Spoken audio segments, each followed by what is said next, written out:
iyakan din Steak kasi pa yun yata eh. to, Arizona eh. Oh, Hindi, nasa Tabaco. Saan si isa, Erning? yung isa, okay. Si Erning, isa din yung iyakin. Okay. Eto nga siya po yung nagsabi na I miss you, nanay, don't let me cry right now, it's lunchtime. Sige po, ano po yung final po? Ano pa? Ito si Eric, si Edmund, anong sasabihin niyo sa harap nila? Hindi ko malaman kung ano sasabihin sa kanila dahil napakabait nilang pare-pareho eh. Wala akong matulak kabigin. Lahat sila mababait. At saka talagang nararamdaman ko yung love nila sa akin. Kahit na malayo ako sa kanila, nararamdaman ko yung maski na sa pagtatawag-tawag lang nila. Okay. Thank you very much po. Ito po napakinggan po ninyo si Miss Ligaya Fahut kasama yung dalawang anak nila, si Eric tapos si Edmund. Ito po ating first segment ng show natin about Mother's Day. Pagbalik po natin, public service. So maraming salamat po sa nakinig sa first segment. Thank you very much Eric again, Edmund. Salamat. And Thank you po. Nanay. At yun, babalik ba ngayon? Move to Dubai Investments Park, strategically located on Emirates Road, next to Jebel Ali Port and Al Maktoum Airport, with easy access from any Emirate, world-class infrastructure, fully ready industrial and commercial facilities, 24-hour electric and water supply, and with facilities ready to move in. Make your move. Call 800 DI Park, that is 800 347 275 today. Hey, thanks again for showing us around. We really love the place, but just need to do a few sums and... Hi, James. It's me, Tim Deavy from Pushy Won't Say No for an Answer Investments. Fancy meeting you here. Not that I've been stalking you for hours and hours or anything. So, you're in the market for a new house? Well, that's a coincidence. I've got just the right finance options for you. For a less aggressive and downright scary approach to home finance and personal advice on your financial future, go to holbornassets.com. Holborn Assets, the financial services group of choice. Every journey ends with a fresh start. Oras alas 11:03. We take rejuvenation to new heights. Say hello to the Emirates A380 Shower Spa. Visit Emirates.com. Fly Emirates. Hello tomorrow. Filipino Rhythm, brought to you by Al Ansari Exchange. Now you can deposit your labor guarantees quick and easy with Al Ansari Exchange. Pambihira ka Pinoy, walang ibang katulad mo. Kayo po yung nakikinig sa programang Filipino Excellence in the Middle East. Ito na po yung second part ng show namin. Ito naman po, public service ang pag-uusapan. Yung first segment, yun po narinig po natin about Mother's Day. Naging guest po natin si Eric, tapos si Edmund Fahut, kasama yung nanay nila, si Nanay Ligaya. So ngayon, meron tayong mga kaibigan na mga matagal ko na mga kakilala to, mga taga-PICPA or Philippine Institute of Certified Public Accountants. Naging guest na rin natin yung presidente ngayon, tapos yung isa, first time yang dito sa programa, pero ito matagal ko ng kaibigan to. Ito yung parang younger sister ko to. Diba? So, good evening, Tess and Mike. Kumusta kayo? Good evening, Kuya Art. Good evening, Kuya Art. And good evening sa mga nakikinig ng Filipino Excellence in the Middle East. Salamat po sa opportunity na makapag-promote kami dito ng aming event. Okay. Sige, Tess, May, ano yung ipa-plug ninyo? Tess? It's our upcoming PICPA Middle East Conference, which is hosted by PICPA Dubai and co-hosted by PICPA Abu Dhabi, come June 7 to 9. So it is actually a convention, a conference for 8 chapters in the Middle East with the attendance of our national president, Josefina Chua. Yes, that's correct. Bali, first time to, Mai? No, it's the 6th Middle East Conference. Ideally, it should be held every year, but we started it way back since the PICPA has been established in the Middle East. So this is the 6th Middle East Conference that we are holding this time in Dubai. It will be attended by you won't believe we have 8 different chapters in the whole Middle East, like Dubai. In the UAE we have 2. We have in Dubai, in Abu Dhabi. We also have 3 chapters in the Kingdom of Saudi Arabia, in Eastern Province, Western, tapos Central, Jeddah. Okay, covered lahat. And Yes. and Riyadh, yeah. And Bahrain is there, 1 chapter in Qatar and Kuwait. And we have also Filipino accountants. We have PICPANs in Oman, but they have not established the PICPA chapter yet. but still some are coming to attend this Middle East conference happening in June. Okay. So, kumusta pala yung naalala ko nung last time yung CPA review, di ba? Tuloy pa ngayon? Yes, Tito Art. Yeah, it's an ongoing program by the PICPA Dubai and Northern Emirates chapter.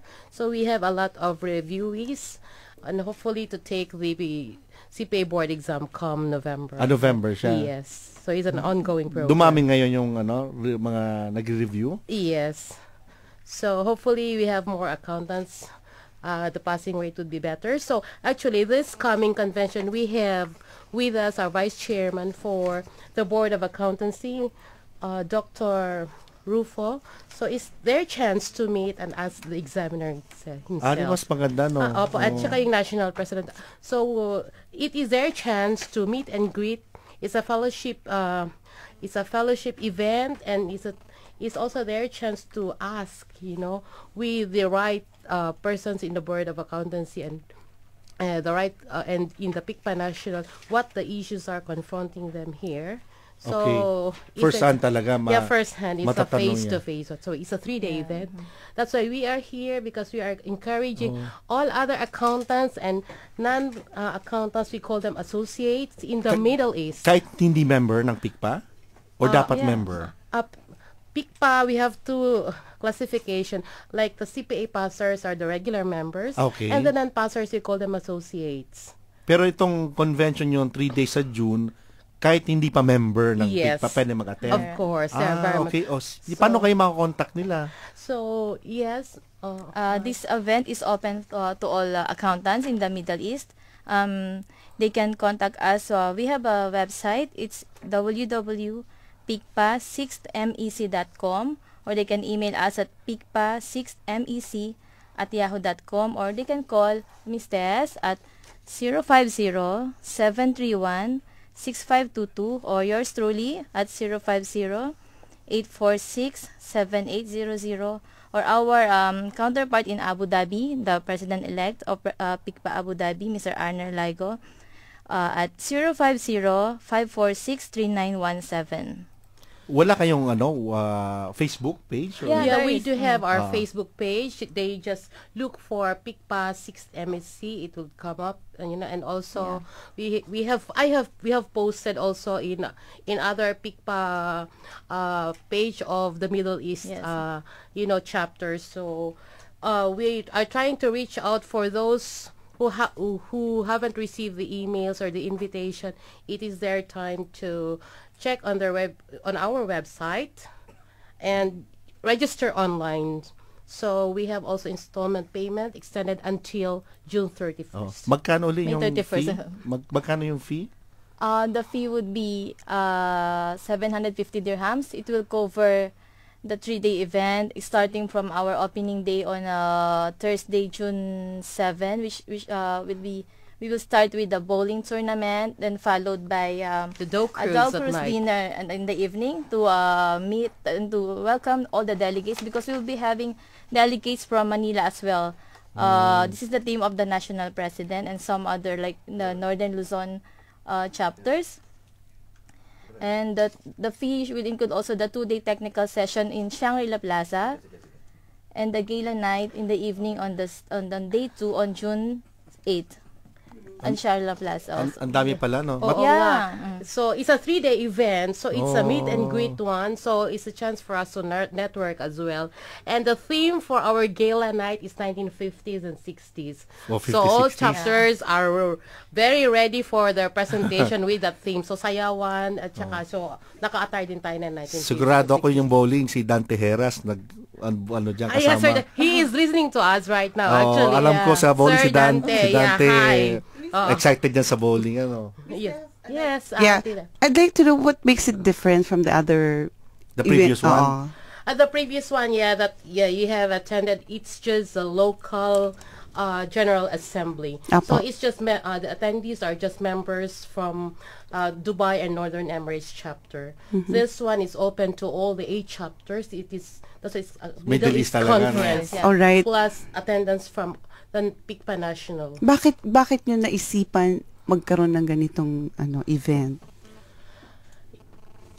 We have we have had, as Mai had said earlier, this is the 6th one. Apo. So there are issues that would affect other chapters, you know, I mean, that have affected them but not have not affected us. From Dubai. So it's a time for us to sit down and, you know, and talk, and, you know, because email is a different thing. That's true. But, you know, conversing and, you know, raising Face to issues face. face to face in the plenary session with our PICPA national president, and those concerns raised also to the Board of Accountancy, especially that we hold the board exams here in the Middle East. So that would be the right time to address those issues. What are the issues I'd like to know? It's very interesting na nagkakaisa ang mga accountant sa buong Middle East. Alright? Para ma-address itong mga issues na to. We have here for the technique, we will have here Dr. Dean Adatu, which would be, you know, our giving a technical session on updating us international financial IFRS. Then we would have So from the Philippines, and we would also have our executive director from PICPA National on the international accounting bodies and about risk management also. So all these topics that are lined up would help us, you know, address whatever and update us for accountants based here in the Middle East. Making all yung mag-a-attend na yan equipped for whatever challenges na ma-face ngayon ng sino mang Filipinong accountant. Yes, make us more competent. Mabuhay kayo. So that's why we have top-notch speakers invited from the Philippines. And thank you for choosing the Filipino Excellence in Middle East and Dubai Eye, Filipino Rhythm to be your partner sa ganitong ano mo uli yung mga phone numbers para ano. Okay, the I'm sure may contact. nag-text na kay Tess eh. Okay. Anong number uli? 050-731-6522. Kanino yan? This is Miss Tess, the Okay. chairman of the event. Okay. And our current president. Okay. And you can contact me also in my mobile 050-846-7800. Ano lang yung kay May ano lang yan professional. Yeah. Dalaga pa yan. And they can contact Arnel from Abu Dhabi, the president-elect, at 050-546-3917. Yes. Facebook, yung Facebook. Facebook is PICPA Middle East Conference. Tapos email? Email at PICPA6, this is 60h, like, mec@yahoo.com. And the website is PICPA6mec.com. Okay, www.picpa6mec.com. You can find more details there. Sige, Tess, ano pa ang gusto mo? Alam mo, Tito Art, you know, our colleagues are hearing us as far as from the Philippines. Ganon. Yeah, sabi ni Attorney Domingo Di Castro is from Bislig City. I've been tuning to Dubai Eye. Ganon. Salamat ho. Ganon. And Luz Refe is hearing us from Doha. Okay. Yung katandem ko that. Yeah, and to all our chapter presidents here in the Middle East, yeah, we are looking forward, and to all other accountants in having you here. And from July 7 to July 9 for our 6th PICPA Middle East. June. Sorry. June 7. Yes, June 7. June 7 to 9 here in Dubai with PICPA Dubai as the host and PICPA Abu Dhabi co-host. Tess, paalala mo ako 2 weeks from now, kahit phone patch, mag-asanong suli kayo para ma-follow through natin. Yeah. Kasi may, basta every 14 days So 15 ngayon, so 20 na next show. So just let me know or call, phone patch na lang tayo. Okay. May, ikaw, May, anong you are message welcome to mo? attend, Kuya Art. And also, Kabayan Bluebird, the CPA Ayan.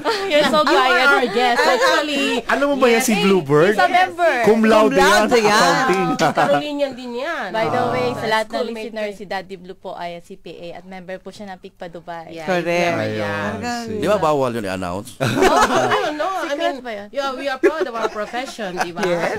So Maraming it's an achievement. Okay na lang kasi hindi nyo sinasabi magaling kasi bawal yung sabing magaling eh. Sino pala, before mag-break tayo, sino papasalamatan mo at makasama nyo dito?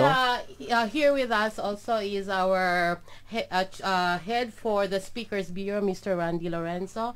And also for our events, we have also Mr. Erwin Pineda joining us. Yep. Okay, kilala ko to si ano eh. And Erwin he was here. He was one of the pastors Yes. of the last okay. Dalawa kayo nun eh. Yes, Okay. Very Sherwin good. as well. Pero may isang katanungan pala ako. Very good. Excuse pala. Yes. Yung sinabi ni nung Right. katabi ko na yung sports. Pero during sa seizure, ano yung mga mangyayari pala? What do they expect to